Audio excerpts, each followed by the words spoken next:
Today's subject is tension mast maintenance. What do you do if the mast is basically working and the tension device on the mast is basically working, but not quite right? Jack is disassembling my KX350 mast to look for possible issues. Take note that while it looks somewhat different than a tension mast for a non-plastic machine, because this mast has a plastic housing, its function and the design of it are just the same. So the suggestions here are likely to apply to all machines.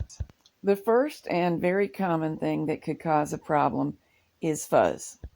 As we knit, we can't help but manufacture some fuzz, and it gets in places that you can't really reach it in routine cleaning, so periodically you've got to go inside and get it out.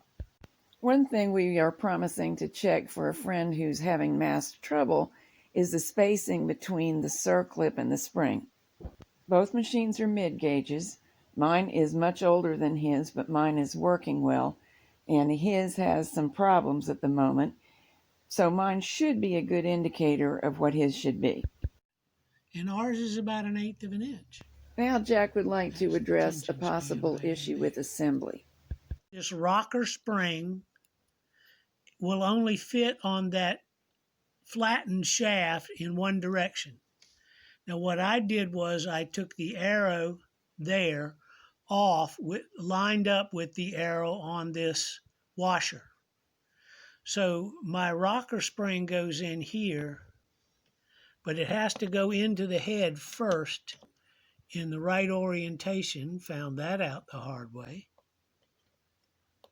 But that spring is going to be pulled down, and that's part of what does the clicking, and that is it.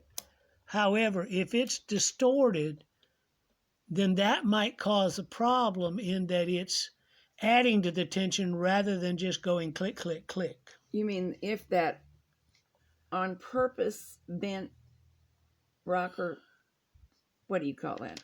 This is a tension washer. And are you saying if the tension washer in your hands now was distorted, it would cause an issue? It could. See, look at that fine gradation of curve there. That's the part. It is quite subtle, isn't it? Yeah, that's the part that rides the little tiny grooves here, click, click, click, when you're changing tension. But it also holds this dial in the position that you put it in. So if, for some reason, this part that I'm showing you, those two edges were flexed, then you would set your tension, but as you knit it, it might not stay where you set it. Here's as close a look as we can give you at that. So what would cause flexion that shouldn't be there? Well, let's see. It's a piece of metal, so that means it's going to react to changes in temperature, and it's also going to react to whether it was properly installed to begin with. And you would think, oh, no, they would never do that. But we've seen. Sure, it can happen. Yeah, it can happen. You hear that? Mm-hmm. Nice and clicky. Right. That means it's going to stay where I put it when I put it there. And then, of course, this tension here is what's actually putting the tension on your thread. Yeah, the yarn is going. Right. Here's the yarn right there. But you see, that's not much. It's more or less a drag, like your fishing reels. You can put it on drag so that it lets the line out, but it lets it out slowly. And that's all this is doing, so that the bug head will come down, and then the bug head will go up, and the bug head will go down. But let's take the other one apart and see if there's any difference at all between them. I'm going to do the same thing. I'm going to line my arrow marks up so I know exactly how it goes back together. Clean as a whistle. So we know which one you used the most. Yeah, I guess so. I see a little bit right there. But you can tell which mast you favor, because here's mast tension dial number 1, and this is tension dial number 2. one of the things we're trying to diagnose is for a friend who's having trouble with his mast not keeping the tension even on the left and the right side of the knitting, to the point the two sides aren't the same length. So we're looking for possible reasons, and Jack has found one on mine. All right, now notice we had a different amount of fuzz on each one. So everybody has their favorite bug on the bug head. But notice, look at this, when I lay it down, see where this one is straight, comes straight off, and this one's bent. Mm-hmm. Now that will make a difference, and all you have to do, it's spring steel, all you have to do is bend it back. However, would give it an eccentric tension? Yes, it would. Left and right not being the same? Here, let's look again. Look at all the thread on this one, and no thread on that one.